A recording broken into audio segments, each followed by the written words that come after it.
त्यक्त्वा सुदुस्त्यज्य सुरेप्सितराज्यलक्ष्मीं धर्मीष्ट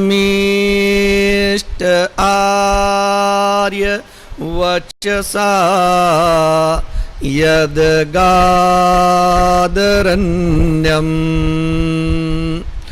मायामृगं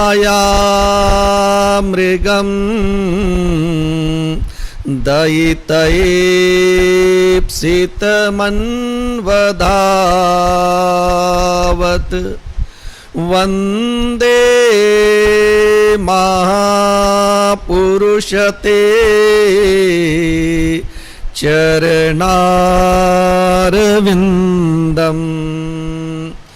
वन्दे महापुरुषते चरणारविन्दम्।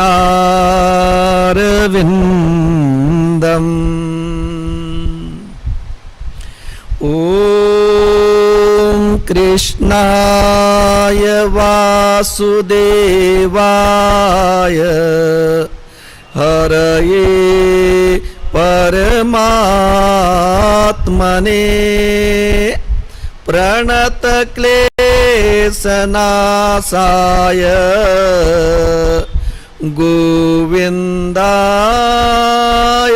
नमो नमः। गोविन्दाय नमो नमः। गुरुर्ब्रह्मा गुरुर्विष्णु गुरुर्देवो महेश्वरः गुरुर्साक्षात्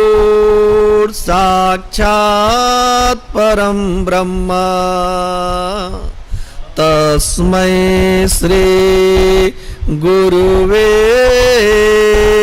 नमः।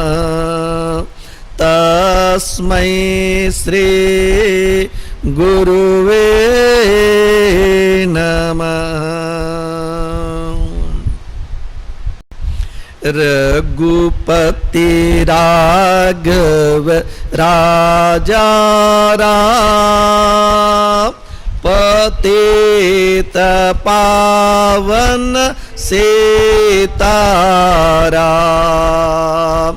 रघुपति राघव राजा राम पतित पावन सीताराम। जय रघुनंदन जय सिया राम जानकी वल्लभ सीताराम। जय रघुनंदन जय सिया राम जानकी वल्लभ सीताराम। रघुपति राघव राजा राम पतित पावन सीताराम। रघुपति राघव राजा राम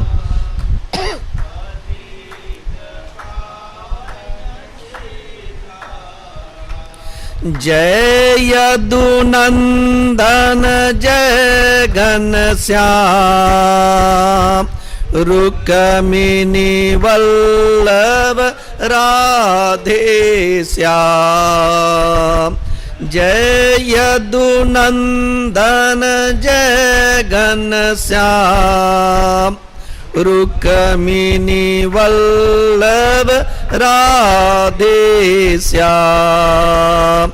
रघुपति राघव राजा राम पतित पावन सीताराम।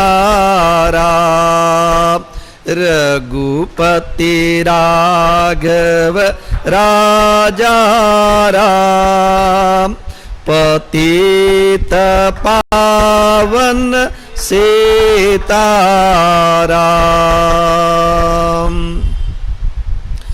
बोलिए श्री कृष्णचंद्र भगवान की जय, सद्गुरुदेव भगवान की जय।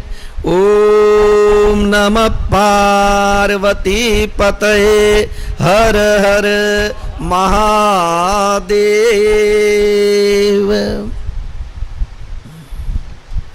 गुरु गंगेश्वर वेद धाम की परमाध्यक्ष परम पूज्य महामंडलेश्वर महाराज जी, श्रद्धेय स्वामी उमेश्वरानंद जी महाराज, समुपस्थित श्रद्धावान स्वधर्म परायण भगवत कृपा से अनुग्रहित समस्त श्रोता वृंद, भगवान श्री कृष्ण श्रीमद् भगवद गीता के ज्ञानी भक्त के जो लक्षण बतला रहे हैं, वो सभी लक्षण ऐसे हैं जो धर्ममय हैं। उनके पालन मात्र से पुण्य की प्राप्ति होगी। ये सब लक्षण धर्म से सदैव युक्त रहते हैं और अमृत स्वरूप है, अर्थात रस स्वरूप भी है और ये अमरत्व को प्रदान करने वाला, भगवत स्वरूप को प्राप्त कराने वाला है। और यह गीता आध्यात्मिक शास्त्र है, लेकिन इसमें बहुत सारी बातें ऐसी हैं जो व्यवहारिक हैं, सामाजिक भी हैं।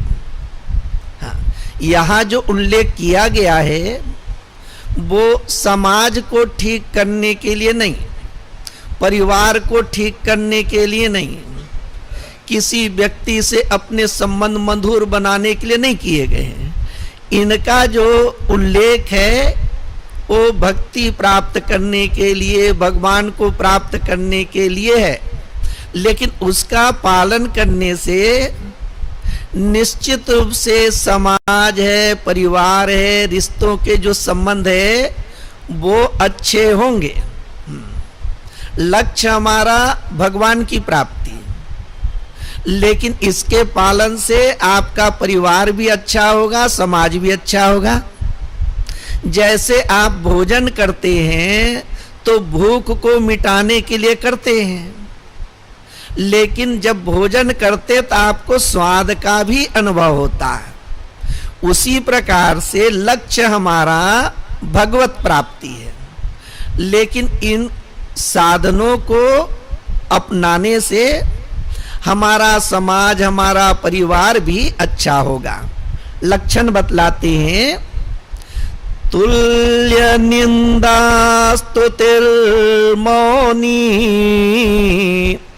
संतुष्टो येन केनचित् अनिकेत स्थिरमते भक्तिमान में प्रियो नरः। भक्त निंदा और स्तुति में सम रहता है। कोई उसकी निंदा करे, कोई उसकी प्रशंसा करे, उन दोनों में ही वे समता में रहते हैं। मौन का तात्पर्य केवल चुप रहना नहीं है, बल्कि वे सदैव भगवत चिंतन में निमग्न रहती हैं। जो प्रारब्ध वसात उनको प्राप्त हो जाता है उसमें वे संतुष्ट रहते हैं, उनमें असंतोष नहीं होता है। अनिकेता का तात्पर्य है जो निवास स्थान है उसमें उनकी आसक्ति नहीं होती है और उसकी मति स्थिर होती है। अर्थात परमात्मा के विषय में उनकी मति, उनकी बुद्धि स्थिर होती है। ऐसे जो भक्तिमान हैं, जैसे श्रीमान कहते हैं उसी प्रकार से ये भक्त कैसा है, भक्तिमान है। ऐसे जो नर हैं वे भगवान को प्रिय हैं। तो प्रथम लक्षण इस श्लोक में बतलाते हैं, तुल्य निंदा स्तुतिर्मौनी। निंदा और स्तुति में वे सम रहते हैं। दूसरा लक्षण बतलाए कि मौन रहते हैं, अर्थात सदैव भगवत चिंतन में निमग्न रहते हैं। अब ये थोड़ा सा व्यवहारिक बातें भी है, और जो परमार्थ के रास्ते पे चलता है उसका व्यवहार भी शुद्ध होते जाता है, उसका व्यवहार भी अच्छा होते जाता है। लोक में क्या जो वाक्य प्रसिद्ध है, सबसे बड़ा रोग क्या कहेंगे लोग। हाँ, लोग क्या सोचते हैं हमारे बारे में, क्या कहते हैं हमारे बारे में, दृष्टि लोगों की उस तरफ जाती है। हाँ, और अब ऐसा जब हमारे मन में बड़ा दृढ़ भाव बन जाता है तो हमारी स्वतंत्रता नहीं रह जाती है, हम अपनी इच्छा अनुसार से अपनी दिनचर्या नहीं करते हैं। फिर दूसरों के अनुसार से उठना बैठना, कपड़ा पहनना, बोलना चालना सब हो जाता है। हमें तो अपने भीतर से विचार करना है, शास्त्र के आधार पर विचार करना है कि हमारा जीवन कैसे होना चाहिए और उस ढंग से हमें जीवन यापन करना चाहिए। लेकिन कौन हमारे बारे में क्या बोलते हैं, क्या सोचते हैं, इस ओर दृष्टि जब चली जाती है तो व्यक्ति का जो निजत्व है वह समाप्त हो जाता है। तो इसको दिमाग से हटा देना चाहिए व्यक्ति को। लोग आपके बारे में कुछ भी बोले, कुछ भी करे, आप जो कर रहे हैं वो अच्छा है या नहीं, उस पर ध्यान केंद्रित करना चाहिए। लेकिन बड़ी विचित्र बात यह है कि लोग जब जो है हमारे बारे में कुछ बोलते हैं, प्रशंसा करने लगे, तो भले ही वो प्रशंसा झूठी हो, हम उस झूठी प्रशंसा को सुन करके हम जो है अपने आप में गौरव का अनुभव करते हैं। और यदि झूठी निंदा हो तब तो जो है व्यक्ति दुखी होता ही है। लेकिन जो है अगर सच्चे में जो है निंदा करे, अर्थात कोई हमारे भीतर दोष है उसको भी बतलाए, तो व्यक्ति उससे भी अप्रसन्न हो जाता है। यह निंदा और स्तुति के द्वारा क्या है, हमारे भीतर जो अहंकार है उस पर आघात पड़ता है। जो व्यक्ति जितना अहंकारी है, जिसमें अपने भीतर इस प्रकार की भावना है कि मैं श्रेष्ठ हूं, उनकी कोई निंदा करे तो उनको बहुत ज्यादा बुरा लगता है। और जो समाज में प्रतिष्ठित होना चाहता है, गौरव प्राप्त करना चाहता है, उसकी अभिलाषा यही रहती है कि लोग उसकी जो है प्रशंसा करते रहे। तो इन दोनों से बच के रहना चाहिए। भक्त कैसा है, भक्त तो भगवान के चिंतन में निमग्न है। वह संसार में रहते हुए भी संसार से वो असंग है। इस कारण से उसका ध्यान अपने बारे में कौन बुरा कहता है, कौन अच्छा कहता है, उस ओर नहीं जाता है। लेकिन कभी व्यवहारिक जीवन में इस प्रकार की भी बातें आती है, जब कोई बहुत ऐसी बातें कहने लग जाए जो अपने जीवन में नहीं है, तो उसका स्पष्टीकरण भी कर लेना चाहिए। अब यह संसार है, इस संसार में संतों के बारे में भी जो नहीं कहना चाहिए वो कहते हैं। सनातन धर्म के संबंध में भी लोग आलोचना करते हैं। अवतारी महापुरुष के संबंध में अभी भी बोलते हैं, और जब जो है अवतार काल था तब भी बोलते थे। हाँ, एक बार क्या हुआ, सत्राजित सूर्य नारायण की उपासना की है। सूर्य भगवान प्रसन्न होकर के उनको स्यमंतक मणि प्रदान किए। उन्होंने अपने गले में धारण करके जब द्वारका आए, द्वारका वासियों ने देखा बड़ा जो है उसमें तेज प्रकट हो रहा है। द्वारका वासियों को भ्रम हो गया कि कहीं सूर्य देव ही तो नहीं आ रहे हैं। जाकर के कृष्ण भगवान को बतलाएं, ऐसे लगता है कि सूर्य देव आ रहे हैं। भगवान श्री कृष्ण अंतर्यामी है, सर्वज्ञ है। उन्होंने कहा कि सूर्य देव नहीं, वो सत्राजीत है, उनको जो है स्यमंतक मणि प्राप्त हुआ है, उसको अपने गले में धारण करके आ रहा है। इस कारण से बड़ा ही जो है प्रकाशवान जान पड़ रहा है। जब सत्राजीत आए, भगवान श्री कृष्ण ने कहा कि ये तुमको उपासना के फल स्वरूप प्राप्त है, इस स्यमंतक मणि को उग्रसेन को दे दो। अब सत्राजीत इतनी उपासना करके वह अलौकिक मणि जो प्राप्त किए थे, उन्होंने इंकार कर दिए। कुछ समय बाद उसका भाई प्रसेन उस हार को पहन करके घोड़े में सवार होकर के वन की ओर गया। एक सिंह ने उसके ऊपर आक्रमण किया, प्रसेन को भी समाप्त कर दिया और घोड़े को भी समाप्त कर दिया, और उस स्यमंतक मणि को मुंह में दबा करके वो सिंह जा रहा था। जामवान की उस पर दृष्टि पड़ी, जामवान ने उस शेर को भी समाप्त कर दिए और स्यमंतक मणि को अपने बच्चों को दे दिए। उनके बच्चे खेलने लगे। ऐसे कई दिन बीत गए, प्रसेन घर वापस नहीं लौटा। सत्राजीत को संदेह हुआ कहीं भगवान श्री कृष्ण ने ही स्यमंतक मणि को प्राप्त करने के लिए कहीं प्रसेन को मार तो नहीं दिए। अब ये चर्चा द्वारका में फैल गई।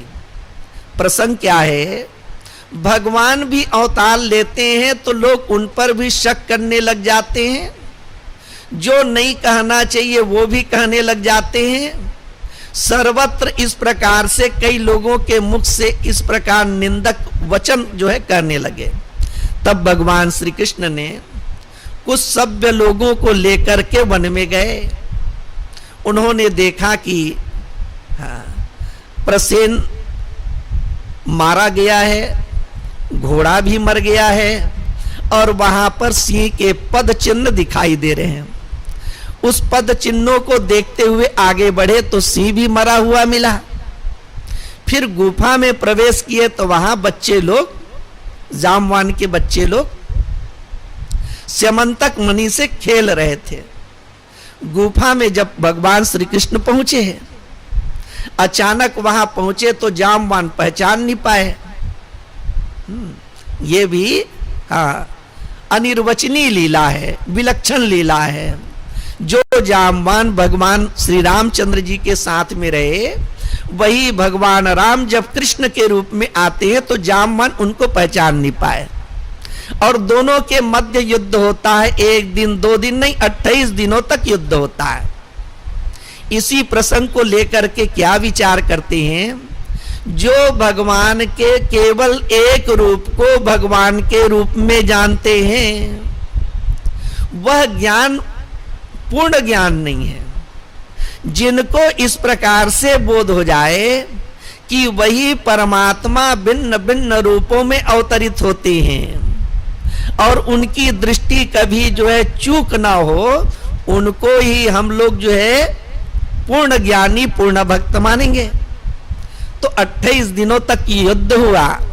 जामवान जब जो है भगवान श्री कृष्ण के साथ में युद्ध करते जीत नहीं पाए, तब वे समझ गए ये कोई और नहीं बल्कि मेरे आराध्य देव ही हैं। पूजा अर्चना की, स्यमंतक मणि दे दिए और अपनी पुत्री जामवंती को भी दे दिए, और उस प्रकार से भगवान श्री कृष्ण स्यमंतक मणि और जो है जामवती को लेकर के द्वारका आती है। प्रसंग में इतना ही बतलाना है कि जब इस प्रकार की बातें आ जाती है तो सामान्य व्यक्ति क्या, भगवान भी जो है लोगों के सामने एक आदर्श रखते हैं कि देखो दुनिया के लोग कुछ भी कहते जो नहीं कहना चाहिए वो भी, तो जहां आवश्यक हो वहां वास्तविक बात को बतला देना चाहिए। लेकिन भक्त कैसा है, भक्त तो भगवान के ध्यान में निमग्न है, उनको अपनी जो है निंदा आदि कोई करे उसकी परवाह नहीं है। और कितने लोगों को हम जो है समझाते रहेंगे, बतलाते रहेंगे। भक्त को अपने वास्तविक स्वरूप को बतला करके कोई यश आदि प्राप्त करना नहीं है। हाँ, इस कारण से किसी के द्वारा उनकी जो है निंदा की गई तो भी वो मस्त है, कोई यदि प्रशंसा करे तो भी कोई जो है अंतर पड़ने वाला नहीं है। हाँ, ये ब्रह्मा जी के हृदय से धर्म की उत्पत्ति हुई और पीठ से जो है अधर्म की उत्पत्ति हुई। अब जो निंदा कर रहा है मानो जो है वो अधर्म ही कर रहा है। तो यदि कोई आपका जो है निंदा कर रहा है तो समझना चाहिए कि वो अधर्म का ही अंश है, और निंदा वही करता है जो आपसे पीछे है, उसी को जो है आपकी पीठ दिखाई देती है और आपकी निंदा कर रहा है। इसका तात्पर्य यह भी समझ लेना चाहिए कि आप जो है उससे श्रेष्ठ हैं। ये तो बात हो गई अपने संबंध में। लेकिन जब कोई व्यक्ति दूसरे की निंदा करता है तो इस निंदा में भी रस आता है। क्यों रस आता है?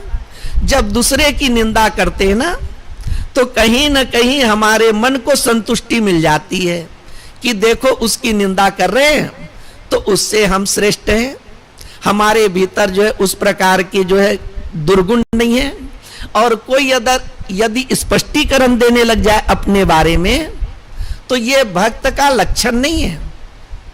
वो तो समाज में बतलाना चाह रहा है कि देखो मेरे में ये गुण नहीं है, मैं वैसा नहीं हूं, मेरे में सद्गुण ही सद्गुण है। इस प्रकार का बतलाना जो है भक्त का कार्य नहीं होता है। इस प्रकार भक्त के संबंध में क्या बतलाते हैं कि वे निंदा और स्तुति दोनों को जो है समान समझते हैं। रामकृष्ण परमहंस थे जो ब्रह्म ज्ञानी होते, जिसको भगवत दर्शन प्राप्त हो जाता है, उसको कुछ जो है भूतकाल भविष्य काल के बारे में जानकारी भी हो जाती है। तो रामकृष्ण परमहंस ने स्वामी विवेकानंद से पूछा कि जब तुम धर्म का प्रचार करोगे तो लोग तुम्हारी जो है निंदा भी करेंगे, इसके बारे में तुम्हारा क्या मत है? स्वामी विवेकानंद ने कहा मैं यही सोचूंगा, कुत्ता भौंके हजार और हाथी चले बाजार। इस प्रकार से लोक में जो बोलते वही बात स्वामी विवेकानंद ने कहा। रामकृष्ण परमहंस बोले नहीं, ऐसी बात नहीं है, इतना मत सोचना। बोले ये जो बोलने वाले हैं उसमें भी नारायण है, काहे के लिए तुम जो है कुत्ता हाथी की तुलना करोगे? तो ये जो भक्त हैं वो कैसे हैं? वे तो सर्वात्म भाव को प्राप्त कर चुके हैं, सबके हृदय में उनका आराध्य देव ही विराजमान है। इस कारण से उसमें उनके द्वारा जो निंदा और स्तुति है उससे इसके चित्त में कोई जो है प्रभाव नहीं पड़ता है। भगवान क्या यहां पर बतला रहे हैं? संसार में जो है लोग निंदा करते रहेंगे, प्रशंसा करते रहेंगे, और प्रशंसा और निंदा की जो है प्रतिक्रिया से आपको जो है बचना है उससे। हाँ, उससे कोई जो है प्रभावित नहीं होना है, अप्रभावित रहना है। और जो अप्रभावित रहेगा वही भगवान का भजन करेगा। लोक संबंधी बातें तो ये हो गई, लेकिन आध्यात्मिक बातें यह होगी कि जो स्तुति और निंदा में इतना ज्यादा जो है विचलित हो जाए वो व्यक्ति भजन कैसे करेगा? कभी कभी तो ये होता है कि कोई मंदिर गए और मंदिर में किसी ने उसके बारे में बतला दिया कि लोग आपके बारे में ये बोल रहे थे, वो मंदिर आना बंद कर देता है। कहीं कहीं ये बात होती है कि जहाँ पे जो है कुछ समिति है, कुछ ट्रस्ट है, वहाँ पे किसी ने कुछ जो है बोल दिए, उतने मात्र से वो जो है वह अपना इस्तीफा दे देते हैं। तो जो स्तुति और निंदा से विचलित हो जाने वाले हैं, वे फिर जो है धर्म का पालन नहीं कर पाएंगे, सत्संग नहीं कर पाएंगे, भगवान का भजन नहीं कर पाएंगे, उनका व्यवहारिक संबंध भी समाप्त हो जाता है। तो ये भक्त कैसे हैं? संतन डीग बैठी बैठी लोक लाज खोई। उनको तो संसार में जो है लोक लज्जा की कोई जो है परवाह ही नहीं है, वो तो भगवान के भजन में मस्त रहने वाले हैं। हाँ, दूसरा लक्षण बतलाते हैं कि मौन। हाँ, तो ये मौन क्या है? मनोनिग्रह पूर्वक मुख में नियंत्रण किए जाते हैं। हाँ, केवल मुख में ही नहीं बल्कि कर्मेंद्रियों में, ज्ञानेंद्रियों में जो नियंत्रण है, वो नियंत्रण भी मन के निग्रह पूर्वक किए जाते हैं। केवल मुख को बंद रखना, केवल जो है प्रतिज्ञा कर लेना कि हम जो है इतने दिन कुछ नहीं बोलेंगे। हाँ, एक बार हम जो है वहां गए थे चित्रकूट, तो राम भद्राचार्य जी है वो मौन रहते थे और शाम को बोलते थे, तो शाम को भी केवल संस्कृत भाषा में बोलते थे। तो कुछ संत लोग, कुछ साधक लोग अपनी साधना में बहुत ज्यादा विक्षेप होता है, तो कुछ समय के लिए मौन हो जाते हैं। हाँ, कुछ समय के लिए किसी से बात नहीं करते हैं। अब जो है हम चर्चा करना नहीं चाहते संसार के बारे में, और कोई आकर के बोले कि आपका क्या विचार है, इस प्रकार की बातें संसार में चल रही है। अब आप बोलेंगे कि भाई हमको तो कोई मतलब नहीं है, हमको उसमें रुचि नहीं है, लेकिन वो व्यक्ति आपको जो है बार बार जो है आपसे प्रश्न करेगा। तो इस प्रकार से जब परिस्थितियां आती है तो कुछ लोग जो है वो मौन धारण कर लेते हैं। लेकिन वो मौन धारण भी किस लिए है? भगवान का भजन हो तब जो है वो मौन धारण ठीक है। यदि मौन धारण करके मन में कई प्रकार की बातें आ गई तो मौन धारण फिर जो है भजन में वो बाधक हो गए। हाँ, तो मौन धारण का तात्पर्य यहाँ पर है भगवत चिंतन करते रहना। अब ये जो है वाणी है ना, हाँ, एकमात्र मनुष्य है, उसी को ही जो है ऐसी वाणी दी गई है जिससे आप अपने जो है मन की बातों को सुंदर ढंग से आप जो है व्यक्त कर सकते हैं। तो वाणी के जो है एक प्रकार से आभूषण है कहना चाहिए। सत्य बोले, हाँ, हितकर बोले और संक्षिप्त में बोले, विवादग्रस्त ना बोले और मधुर बोले। ये पांच जो है वाणी के अलंकार हैं। इन पांच बातों को ध्यान में रख करके हमको जो है व्यवहार करना चाहिए। और जितने लोगों के साथ में व्यवहार है उसमें व्यवहार में सबसे ज्यादा प्रधानता किसकी है? तो वाणी की ही प्रधानता होती है। हाँ, अब जो व्यक्ति सत्य का पालन करते हैं ना, तो सत्य के पालन में बहुत बड़ी शक्ति है। रघुकुल रीति सदा चली आई, प्राण जाए पर वचन न जाई। ये सत्य वचन की महिमा को लोग जानते थे, इस कारण से कभी वचन दे दिए ना तो उनका त्याग नहीं करते थे। असावधानी से असत्य वचन नहीं बोलते थे, बहुत ही उसमें जो है संयम बढ़ता जाता था। हाँ, ये सत्य के पालन करने से क्या होता है? सत्य प्रतिष्ठायाम क्रिया फलाश्रयत्वम। जो सत्य बोलते हैं, यदि 12 वर्ष तक के उन्होंने सत्य व्रत का पालन कर लिए तो उसकी वाणी अमोघ हो जाती है। हाँ, नारद जी वरदान देते हैं, सत्य होता है। वेद व्यास जी वरदान देते हैं, सत्य होता है। हम लोग भी जो है लोगों के लिए कामना करते हैं कि आपका जीवन मंगलमय हो, आप दीर्घायु हो, आपको भगवान बुद्धि प्रदान करे। लेकिन ये जो है फलीभूत क्यों नहीं होता है? क्योंकि हमारे मन में सत्य की उतनी प्रतिष्ठा नहीं है जितनी प्रतिष्ठा नारद जी में थी या व्यास जी में थी। इस कारण से मौन धारण करते हैं भगवत चिंतन के लिए, और जब व्यवहार करते हैं तो हमें सत्य बोलना है, हमें जो है हितकर बोलना है, हमें संक्षिप्त में बोलना है, बहुत ज्यादा नहीं बोलना है। गोविंद जय जय गोपाल जय जय,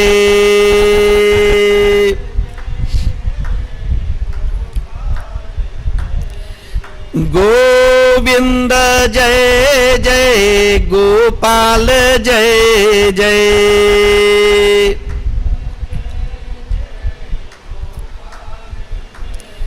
राधा रमन हरि गोविंद जय जय,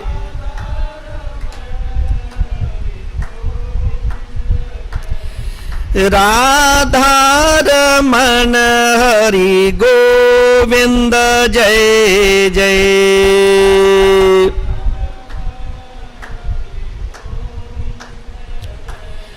गोविंद जय जय गोपाल जय जय,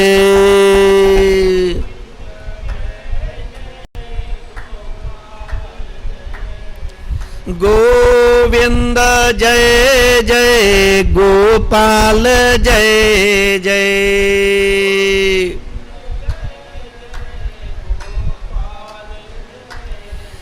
राधा रमन हरि गोविंद जय जय,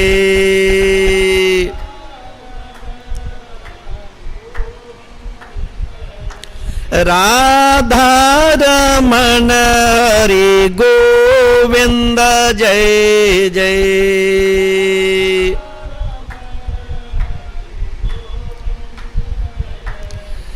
बोलिए श्री कृष्ण चंद्र भगवान की जय। ऋतं वदिष्यामि सत्यं वदिष्यामि, साधक को भक्त को सत्य बोलना चाहिए। ऋत का तात्पर्य सत्य और सत्य का तात्पर्य भी सत्य। दो बार क्यों बोलते हैं? एक होता है शास्त्रीय सत्य और दूसरा होता है व्यवहारिक सत्य। एक सत्य होता है शास्त्रीय सत्य। अब जितने भी प्रकार के वैदिक कर्म कर रहे हैं इनका फल होता है, और इनका फल कैसा है? अदृष्ट फल है। आप श्रवण कर रहे हैं, आप हनुमान चालीसा पाठ करते हैं, इनका फल होता है, लेकिन ये हमारे आंखों के से दिखाई देने वाला नहीं है।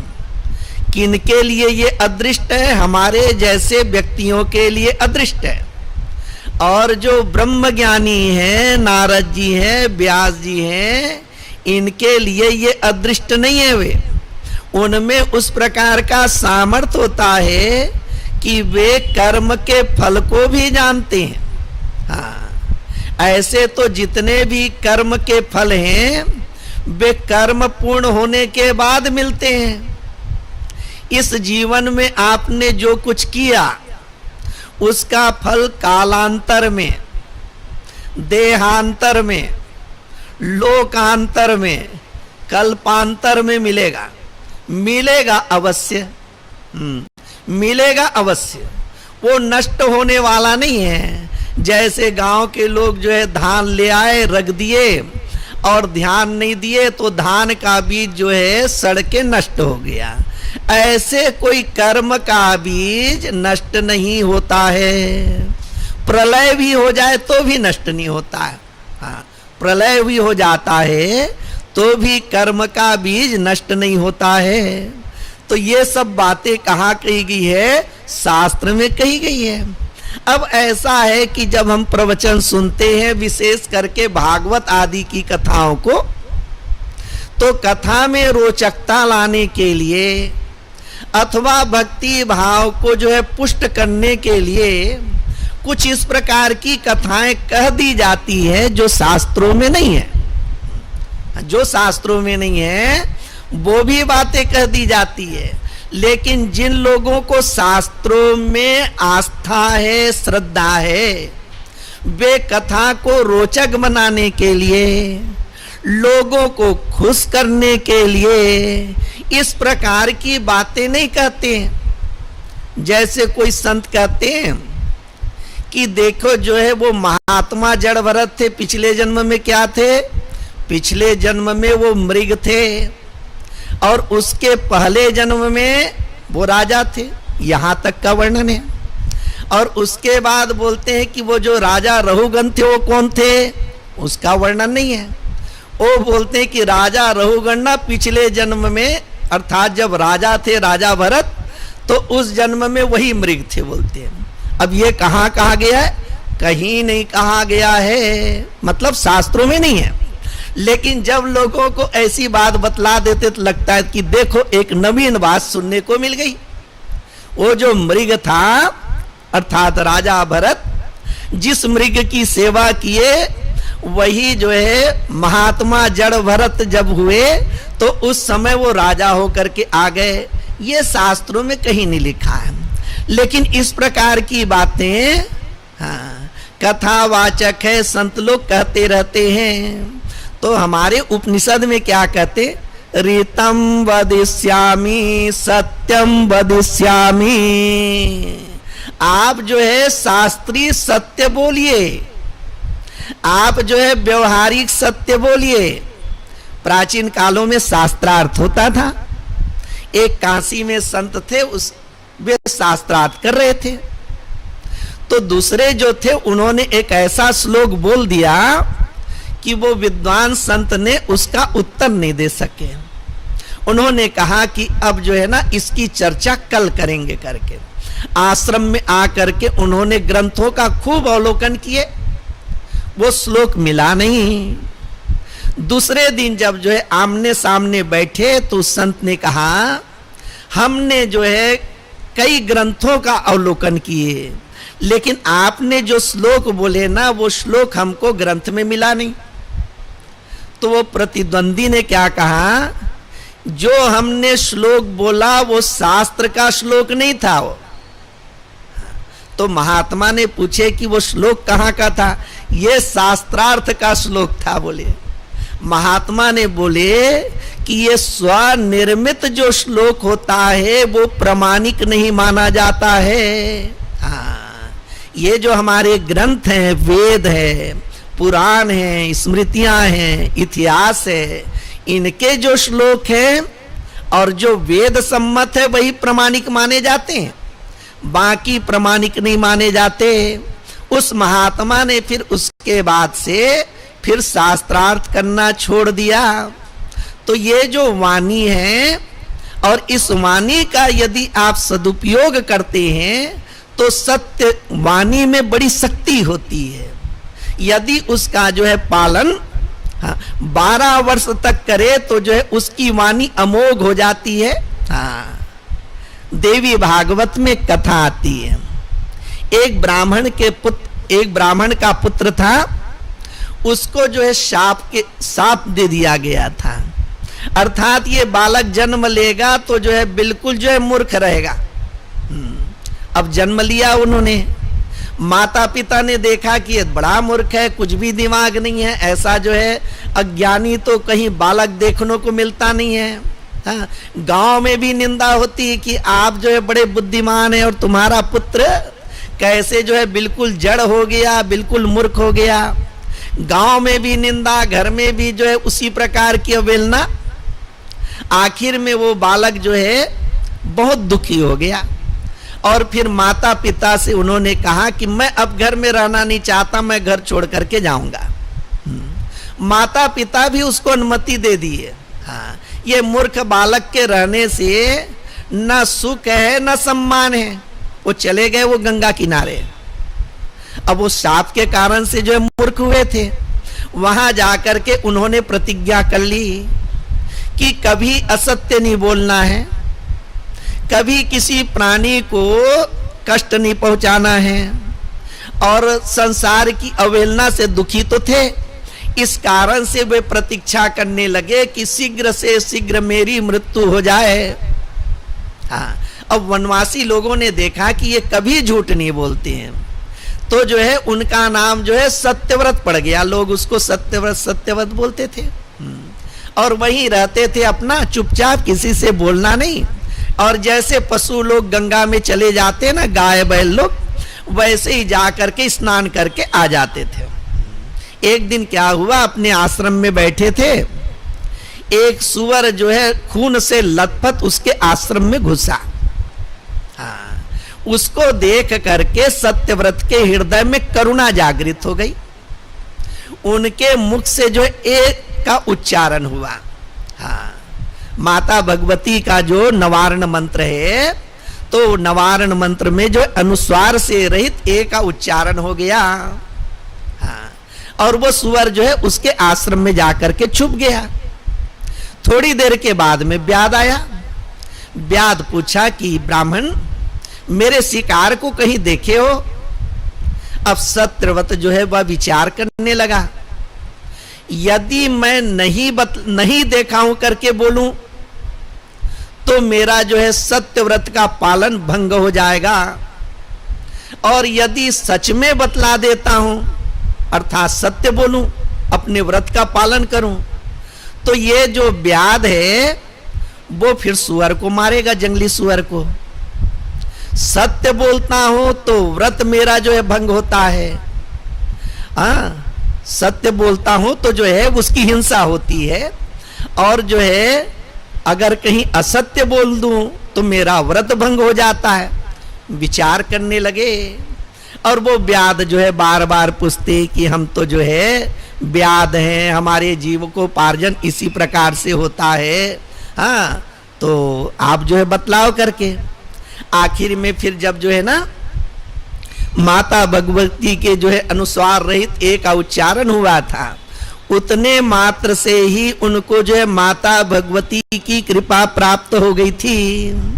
तो सत्यव्रत उनको उत्तर देते हैं, या पश्यति न स ब्रूते, या ब्रूते स न पश्यति, अहो व्याध स्वकार्यार्थिन किम पृच्छसि पुनः पुनः। अरे व्याध, तुमको मालूम नहीं है, ये आंखें हैं वो देख पाने में समर्थ है, लेकिन इनके द्वारा जो है बोल पाना जो है असंभव है। आंखों के द्वारा केवल हम देख सकते हैं, बोल नहीं सकते। और यह जो मुख है, इसके द्वारा बोला जा सकता है, बोला जाता है, लेकिन इसके द्वारा देखा नहीं जा सकता है। इतनी सी बात है। तुम अपने स्वार्थ की सिद्धि के लिए बार बार पूछते हो कि मेरे जो है शिकार को देखे क्या करके। हाँ हाँ, बार बार तुम पूछते हो।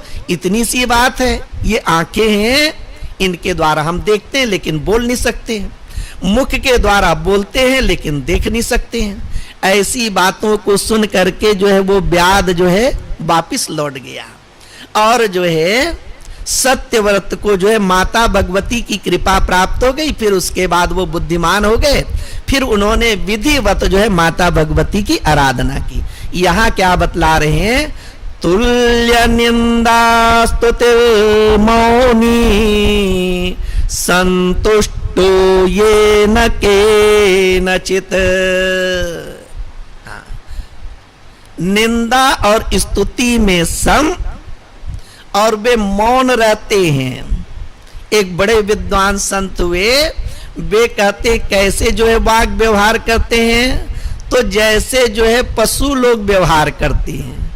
पशु लोग भी कुछ आवश्यकता पड़ता है तो उन लोग भी बोलते हैं, उसी प्रकार से उनके कहने का तात्पर्य है जितना प्रयोजन है उतना ही बोलना चाहिए, अत्यधिक नहीं बोलना चाहिए, निरर्थक नहीं बोलना चाहिए। अब तीसरी बात कहते हैं वह संतुष्ट रहता है। अब ये भक्त की जो संतुष्टि है ना, वो परमात्मा के भजन से है, ऐसे संतुष्टि नहीं आती है। हाँ, ऐसे लोग संसार में देखने को मिलते हैं जो कह देते हैं कि जी हमको तो कुछ भी नहीं चाहिए, लेकिन वो भले ही जो है संतोष जान पड़े, लेकिन अभी जब तक के परमात्मा की प्राप्ति नहीं हुई है, जब तक जो है भक्ति की प्राप्ति नहीं हुई है, तब तक जो है संतोष आने वाला नहीं है। ये तो कैसे है, अनंत प्यास है और अनंत तृप्ति है, अनंत कामनाएं हो मनुष्य के जीवन में। कैसे है, अनंत कामनाएं हैं। अंतिम समय में किसी को जो है पक्षी को देख करके आकाश में उड़ने की इच्छा हो गई, तो वो अगले जन्म में पक्षी ही बन जाएगा वो, क्योंकि भगवान कैसे है, जैसे उसकी मति है वैसे उसको बनाते, वैसे उसको वहां ले जाते हो। हाँ हाँ, इसका अंतिम जो लक्षण बतलाए वो स्थिर मति है। तो जैसे मति होती है वैसे गति हो जाती है। तो मनुष्य के मन में अनंत कामनाएं हैं और भगवान के भजन करने से जो है अनंत तृप्ति की प्राप्ति होती है। अनंत तृप्ति का तात्पर्य हो गया ऐसी तृप्ति जिसका जो है कभी अंत ना हो। धन प्राप्त करके कुछ संतोष हो गया, भोजन प्राप्त करके तृप्ति हो गई, ये सब कैसे है, इसको कहते सापेक्षिक है। कोई अपना आदमी आ गया, थोड़ी देर अच्छा लग गया, अब ज्यादा देर बैठे तो मन ही मन कहता है कि ये व्यक्ति कब चले जाए। तो ये सब कैसे हैं, ये सब थोड़े समय के लिए होते हैं वो। हाँ, दूसरे व्यक्ति की बात क्या है, यदि पुत्र विदेश गया है, 5 साल के बाद में आ रहा है, वो माता पिता चले गए एयरपोर्ट में और कहीं फ्लाइट लेट है, 3 घंटे बाद में फ्लाइट आई, अब वो 2 घंटा पहले से पहुंचे थे, 5 घंटा हो गए, अब वो कितने देर तक के हवाई अड्डे में वो बैठे रहेंगे। चलो जल्दी जल्दी, बहुत लेट हो गया बोलेंगे। वहां से आने के बाद में गपशप थोड़ी मारेंगे, तुरंत जो है सो जाएंगे। वो भी थका है, आप भी थक गए हो। तो ये संसार में जो सुख मिलता है वो कैसा है, वो तृप्ति है, संतुष्टि वो कैसी है, सब सापेक्षिक है वो। हाँ, मन में भी कितना सामर्थ्य है, मन में भी उतना सामर्थ्य नहीं है। लेकिन ये जो भक्त की जो संतुष्टि वो कैसी है, वो तो अनंत जो है वह तृप्ति है। उसको कोई जो है बाधित नहीं कर सकता है उसको। हाँ, उसमें कोई रुकावट नहीं डाल सकते हैं, उसमें कोई बाधा नहीं डाल सकते, ऐसी तृप्ति है। अच्छा, अब यहां पर आद्य शंकराचार्य जी क्या बोलते हैं, केवल जो है शरीर स्थिति मात्र के लिए ही जो है वो आवश्यकता है, उसी में वो संतुष्ट हो जाता है। अर्थात अपने जीविकोपार्जन के लिए जितना आवश्यक है, जीवन निर्वाह के लिए जितना आवश्यक है, उतने में वो संतुष्ट हो जाता है। ऐसे भी ब्राह्मण किसको बोलते हैं, महाभारत का जो है श्लोक बतलाते हैं, जिसको कोई जो है कपड़े से ढक दे, जिसको कोई व्यक्ति जो है खिला दे, वही ब्राह्मण है बोलते हैं। संतोष का क्या यहां पर तात्पर्य बतला रहे हैं कि भाई उनको अपने वस्त्र, अपने भोजन की भी चिंता नहीं है। कोई दे दिया उसको पहन लिए, किसी ने दे दिया उसको जो है वो खा लिए, ऐसी संतुष्टि रहती है। अब कर्म का सिद्धांत क्या कहते हैं, कर्म कमंडल कर गए तुलसी जहां लग जाए, कर्म कमंडल कर गए तुलसी जहां लग जाए, सरिता सागर कूप जल बूंद न अधिक समाए।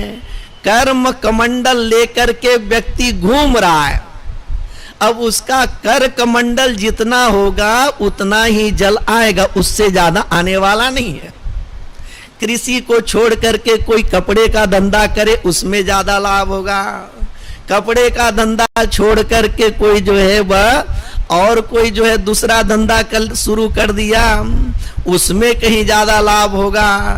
तो ऐसे जो है वो अपना व्यवसाय बदलते रहे। लेकिन यहाँ क्या कहते हैं, जितना जो है आपके प्रारब्ध में है उतना ही मिलेगा। ये कर्म का अडिग सिद्धांत है वो। हाँ, चाहे कितना भी आप जो है उसमें हेर फेर कर लो, परिवर्तन कर लो, लेकिन उससे ज्यादा मिलने वाला नहीं है। क्या कहते हैं, कमंडल को लेकर के जाओगे सरिता में, हाँ नदी में गए, कितना पानी भरोगे, जितना बड़ा कमंडल है उतना ही जल भरेगा उसमें। उसके बाद कोई व्यक्ति सोचे कि चलो सागर है अथाह, वहां और ज्यादा भर जाएगा, वहां भी उतना ही भरेगा। वो कुएं में जाओगे तो भी उतना ही पानी भरेगा, उससे ज्यादा जो है वो आने वाला नहीं है। इस प्रकार से भक्त का जीवन कर्म के सिद्धांत को लेकर के बोलेंगे तो कैसे है, जितना कर्म का प्रारब्ध है उतना ही मिलेगा। इस कारण से यदृच्छालाभ संतुष्ट, हाँ जितना जो है मिल गया उसमें जो है वो संतुष्ट रहता है। और जो है रामचरितमानस में एक भक्ति बतलाते हैं, आठव जथा लाभ संतोषा, सपने हूं नहीं देखई पर दोषा। आठवीं भक्ति क्या है, तो यथा लाभ उसी में ही वो संतुष्ट हो जाता है, दूसरे में जो है दोष दृष्टि नहीं रखता।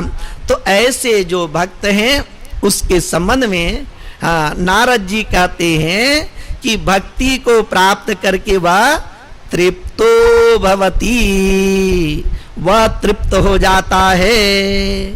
और सबसे महत्वपूर्ण क्या है, रोटी कपड़ा और मकान चाहिए। लेकिन ये भक्त कैसा है, अनिकेता, निवास अपने स्थान है, उसमें जो है उसकी आसक्ति नहीं होती है, कहीं भी रहे, हाँ जैसा भी घर हो, हाँ उसमें क्या है, उनको किसी भी प्रकार की आसक्ति नहीं होती है। तो उसको यहाँ पर अनिकेत कहते हैं। विचार करेंगे तो कैसे है, बहुत जोड़ तोड़ करके जो है व्यक्ति मकान बनाया, और मकान बनाने के बाद में भक्त की दृष्टि कैसी होनी चाहिए। बहुत से लोग तो ऐसे मकान बनाते लेकिन मकान में रह नहीं पाते, उसके पहले ही चले जाते हैं। इस कारण से क्या कहते हैं, ये चिड़िया रैन बसेरा है। जैसे चिड़िया जो है एक रात बिताया, उसके बाद फिर दूसरी रात कहाँ बिताना है उसका कोई ठिकाना नहीं, वैसे ही जो है घर के प्रति, निवास स्थान के प्रति आसक्ति से रहित रहना चाहिए। हाँ, अनिकेत स्थिर मतिर भक्तिमान में प्रियो नरः। उसकी मति कैसे रहती है, तो भगवान के संबंध में, परमात्मा के संबंध में स्थिर मति रहती है। उसमें किसी भी प्रकार का संशय नहीं रहता है, उसमें वो शंका नहीं करते हैं, उसमें कोई जो है विपर्य बुद्धि नहीं रहती है। वे परमात्मा के स्वरूप को बहुत अच्छी तरह से हाँ सुन करके, गुण करके चुन लिए उन्होंने। क्या बोलते हैं, सुने हुए, गुने हुए और चुने हुए। सुने आपने कई लोगों से, उसके बाद उनको आपने गुना अर्थात मनन किया, और उसके बाद में आपने निश्चय कर लिया। तो ऐसे जो निश्चय की हुई मति है उसमें कभी जो है अस्थिरता नहीं आती है। भक्तिमान में प्रियो नरः, ये भक्ति सबके हृदय में है, ये भक्ति सबके हृदय में। ऐसे नहीं कि भक्ति कहीं और से आती, ऐसे नहीं है, बल्कि वासना के कारण से वो भक्ति दब गई है। तो सब में भक्ति है, सब जो है भक्ति से युक्त है। लेकिन जब भगवत कथा का श्रवण करते हैं, जहां जो है सनकादि ऋषि जैसे जो है महापुरुष वक्ता हो और नारद जी जैसे जो है श्रोता हो, तो वहां पर भक्ति माता जो है प्रकट हो जाती है, और जब प्रकट हो जाती इसका तात्पर्य हो गया उस भगवत कथा के माध्यम से ही भक्ति उत्पन्न हो गई।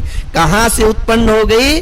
वो भगवत कथा में ही है, भक्तों के हृदय में ही है। तो ऐसे जो नर हैं उन्होंने अपने जीवन को सफल बना लिया, और ऐसे जो नर हैं वही भगवान को प्रिय हैं। इस प्रकार से ये इस अध्याय का 19वां श्लोक हो गया। कल जो है अंतिम महीने की तारीख है और इस अध्याय का अंतिम श्लोक कल आप लोगों को सुनाएंगे।